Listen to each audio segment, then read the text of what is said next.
Welcome to the Divorce Diaries podcast.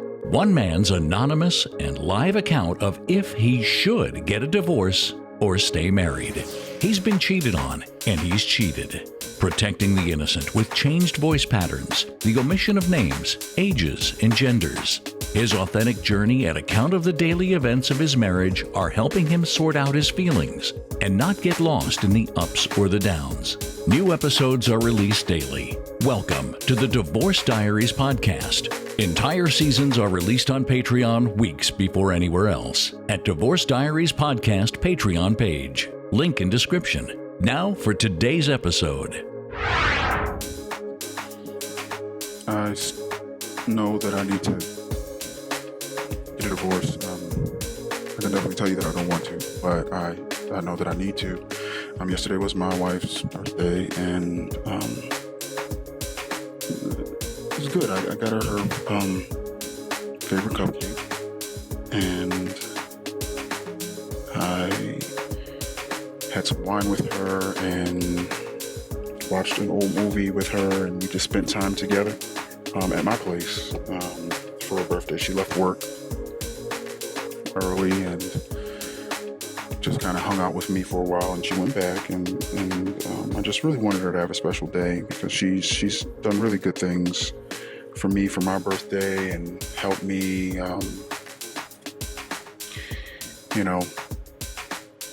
have great experiences. I mean, there's fly fishing and kayaking, and my birthdays and Father's Days are kind of smushing together a little bit. I don't remember all the great events, but she definitely planned great events for me where I had great fun, and I definitely do want to return that favor.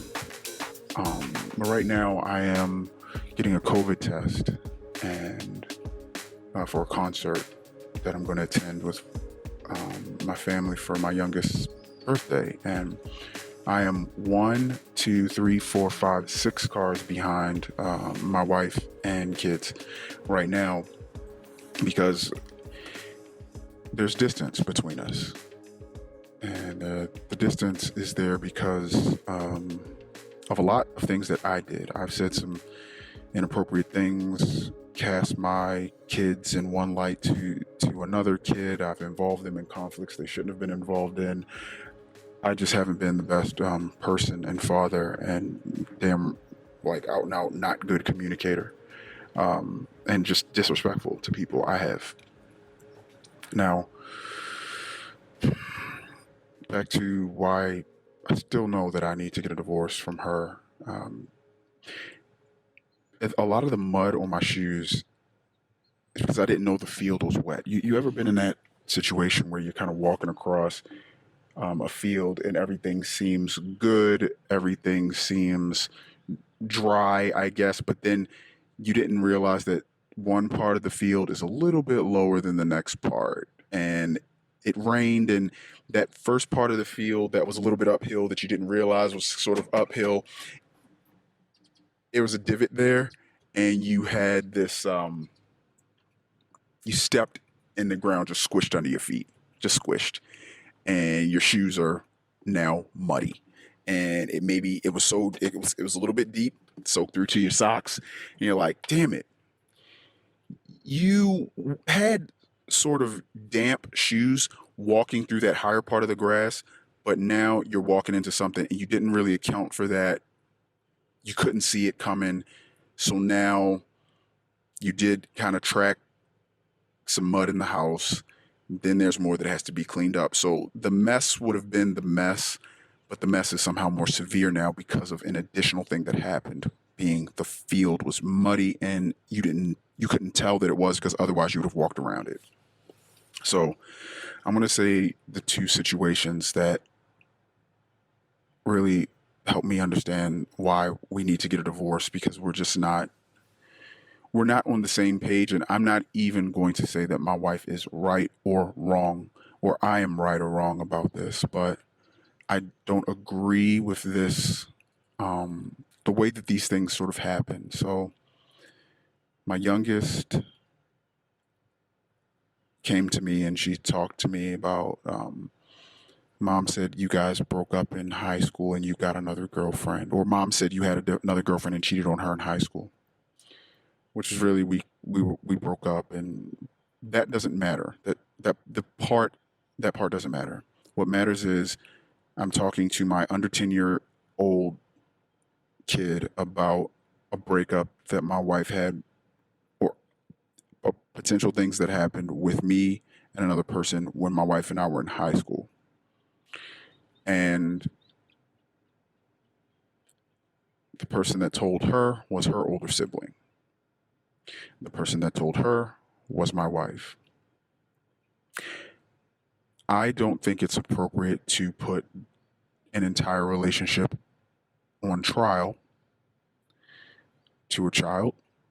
And that child told the younger child, and the younger child came and asked me, basically like, Dad, you're such a piece of shit. How could you have another girlfriend? And I was at a crossroads where I could say, well, that's not really what happened, but I didn't want to pull my kid into that because I would have to say everything that my wife did do during that time. I would have to drag her name through the mud. I would have to abuse my kid or my kids with the truth of some of the, what do you call them, like misgivings of both their parents, the flaws of both their parents, the personal perspectives of both their parents, the sordid past from both their parents. And that just really makes things difficult. And kids shouldn't, I don't think. Kids shouldn't know these things. They shouldn't be involved in these things. Kids shouldn't need to be forced to be judger, juror, or executioner of their parents' decisions. Because none of us are perfect, let's be honest. There are people that had affairs during their marriage. There are people that are having affairs in their marriages. There are people that cheated on their significant other before they got married. There are people that didn't. There are people that cheated once. There's people that cheated many times. There are people that emptied bank accounts. There are people that have committed crimes. There are people that have physically hurt each other before, during, after marriages. There's everything that's happened. Every relationship goes through its own forms of ups and downs, healthy and unhealthy behaviors, and traumatic people, which most of us are, traumatized people, which most of us are, usually in some form or another, do traumatize others. And I know that we need to get a divorce because I am of the mindset that I don't know is right or wrong, but I don't involve the children in that business. And if I did involve the children, I quickly sort of, once I realized the pain that it caused, because it really just causes pain, them knowing those things, especially without the nuanced details and needing to then pick like, oh, that means mom's more of a piece of shit than dad, or dad's more of a piece of shit than mom. It puts kids in a position to choose between parents. And I don't think that kids should ever be in a place where they should choose between parents, be forced to do that by one parent or another. So my form of quote unquote taking the high road is I'm like, I'm not gonna add to this because I don't want the kids to find out things that their mom did and then either still choose to spend most of their time around mom, because that's another choice that they'll have to make, which I think will be a bad one, or choose to pivot and say, well, I now no longer like mom because of what you told me mom did, which I think would also be a very bad thing. I don't want children to have to choose between parents. They should never be brought in the middle. And my wife talked to, and I don't know all of what she's told one of my kids, but from her perspective, the things that happened, and you know how we all tell stories. For the most part, people tell stories from their perspective, and most of the time we are victims in our minds because we think that our thoughts are righteous and our actions are also righteous, and we we were good, and our bad behavior is somehow justifiable. Um, I'm not that person. Just a little insight into me. I'm not that person. I feel that I am a good person that has done bad things. I am not the best communicator most of the time. I'm getting better thanks to therapy, directness, um, and noticing my initial reaction to just be a defensive person. I'll always defend, and defending will lead to justification. Justification will lead to more defense, and justification can maybe even lead to avoidance. And all of those things are the absolute worst ingredients when you're trying to solve a problem or help a situation. If, I mean, imagine if a janitor was offended and felt the need to defend themselves. If someone came by and said, "Hey, Fred, I think you forgot to, oh, paper towels are empty in the restroom on level 2." Fred could say, "No, they're not. I filled them yesterday. That bathroom usually doesn't need a refill on paper towels for 3 days. It's the least trafficked floor, and I filled it on Monday, and now today's Tuesday. I know it's good." Fred, I'm just telling you what I saw. I mean, could you go up and take a look? I mean, maybe I'll go up and take a look, but I'm not sure when, because I mean, I have a schedule and I know what level 2 is. I mean, you were probably on another floor. Fred's redirecting, and I've done this, and I still do it. I have to be really careful that I don't do it because it's my reaction to defend myself, defend my position. I need to defend it with logic. I need to defend it with perspective. I need to defend it with reason, and that's just the bullshit that I do. And I've seen it done with other people, and it happens with me with other people. So when I realized that I was not special, I was not a special bear. I'm not a special case where I'm better than anyone else or anyone else is better or worse than me. We just are who we are, and I very much want to stop doing that. So Fred then takes his later that evening before he leaves, because Fred's been simmering all day. And by the way, the person that came and talked to him was his superior. That was Fred's superior. And at the end of that day, Fred knows that he's going to go and check so he can send a scathing email to his superiors, and he's going to CC the rest of the team to let them know, "Hey, just to let you guys know, I was right. The bathroom, it was not out of paper towels. It seems like it's been proven that but I went and checked the other bathrooms, and I found out it was actually the one on level 4 that was out, which I refilled that. And if you're gonna reach out to me, make sure you have your bathrooms right." He was planning on dressing down the boss. Except Fred went up there to level 2, and Fred noticed as he passed the conference room that the door was open and the trash was full, and someone left a PowerPoint slide deck on the table in printed form with today's date on it to let him know that, yes, there was going to be the annual meeting of the advisors. They were meeting in that room, and they met that day between 10 and 4 after he refilled all of the paper towels on that Monday before.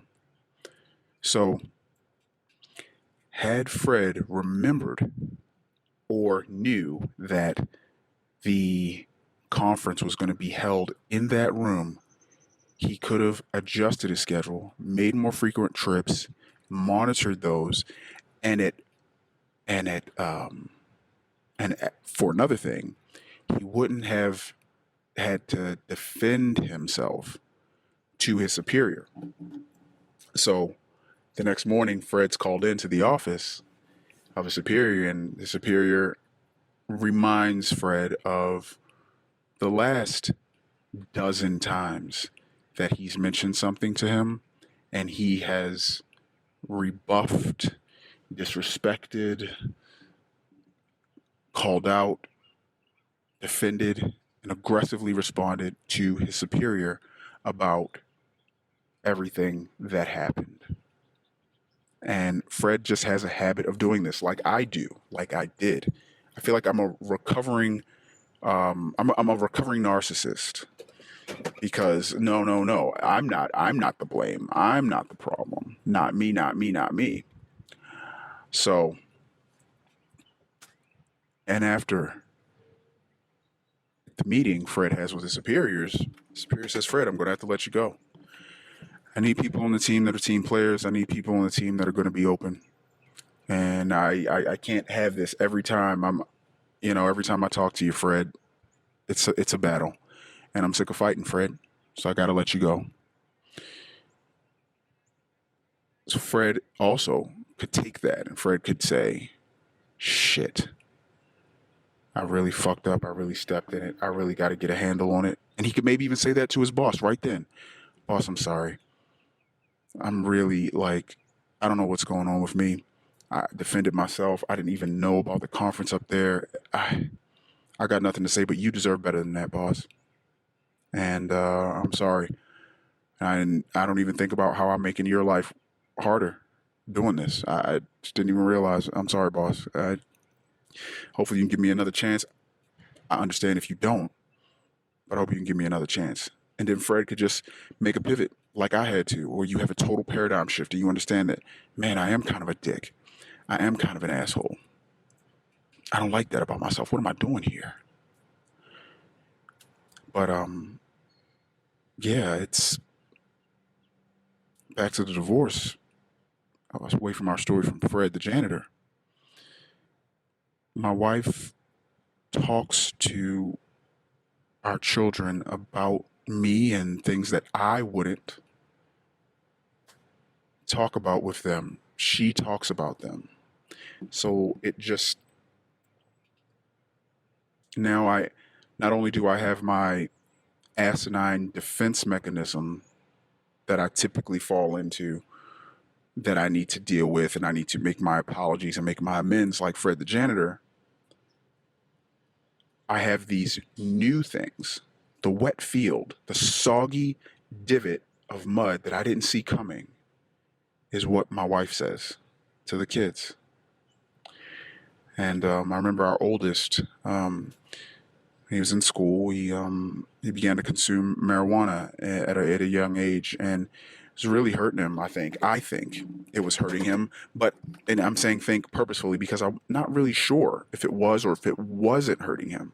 I think that it was, but I just didn't want him smoking. There was a lot of lies around that, and he wasn't being genuine about everything. He just continued to lie and lie and lie.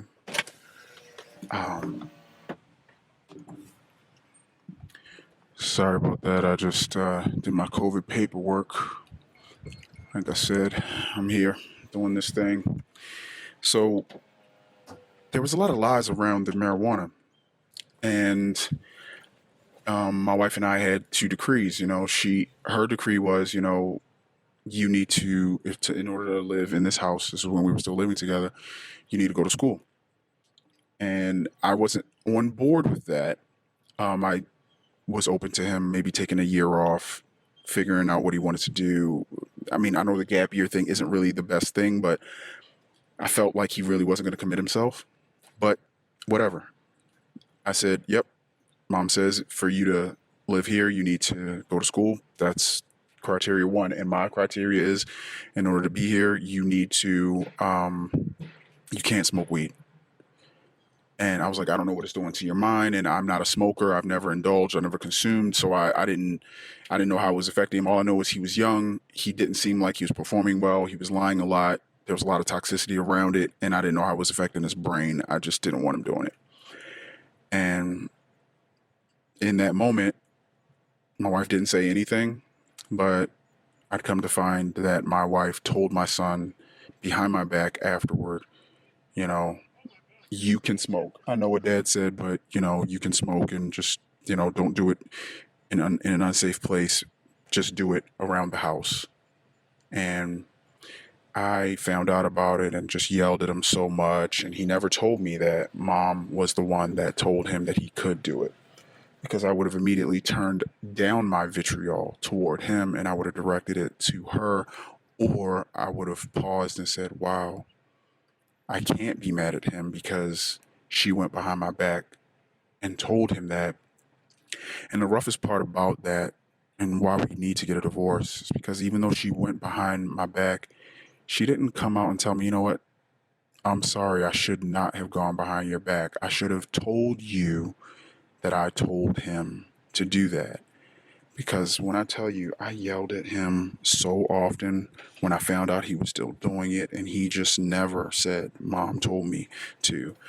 And that just continued to cause a rift between he and I. He continued to be more and more upset with me. I continued to be more upset with him. I thought he was disobeying me. He just wanted to do what he wanted to do. And our relationship got so much more toxic. And that was the mud in the middle of the field I didn't know was there. I didn't know that my feet were going to get that wet. I wouldn't have worn those shoes. I wouldn't have come at my son that way. And my wife is just, she's that type of person. She's the type of person that talks about me behind my back to my children. She's the type of person that tells me that I should do. She tells me one thing, and then she does another, or she hides things, and she's secretive, and she's deceptive, and she's deceitful in that way, so I never really know. I don't know. I don't know if what we say and agree upon, she's good with. I don't know if what we say and agree upon is something that she will hold fast to. I have no idea. So that's why I know that we need to get a divorce, because I don't trust my wife, but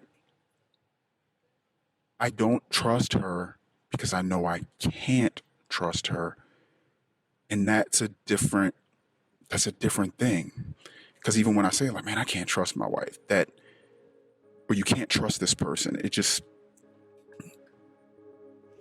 almost creates an opportunity for healing, being able to trust. But like being able to trust again, like maybe there's an opportunity for repair. But then, like Fred, when he got fired, he was getting fired because of the repeated and habitual state of things that he caused whenever his supervisor felt he needed to talk to him. He didn't want to not work with Fred anymore because Fred wasn't a good employee, or Fred wasn't diligent, or Fred wasn't thorough. It's just like, Fred, I know that every time I talk to you, you're going to fight me. And that's the word, the no.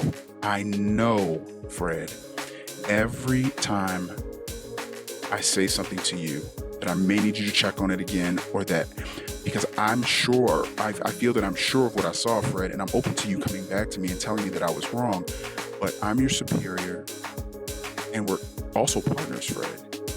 I say I see something, you're supposed to go and check on it. That is how we're supposed to do things. But Fred, I know that when I talk to you, it will be a battle.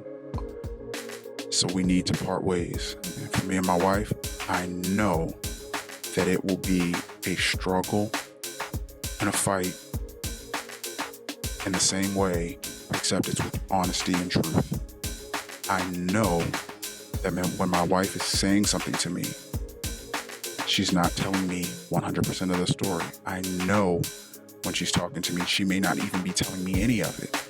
I know that she may change things. And I know that she'll let me go into a situation knowing the field is wet with the wrong shoes, and she'll let me step right in the puddle. Now that I know that about her, how could we stay married? How could we be anything? Wow! That was the Divorce Diaries podcast. The Daily Saga will continue tomorrow. The full season's episodes are on Patreon now. Subscribe for early access. Click the Patreon link in the description. Hopefully, these entries help our anonymous recorder as a form of his own personal therapy. That's his hope and his intention. Will these recordings of life's curveballs lead this family to the best resolution in the end? We'll keep listening. New episodes are released daily on all podcast players, but all episodes are available on Patreon at Divorce Diaries Podcast Patreon page. Until next time.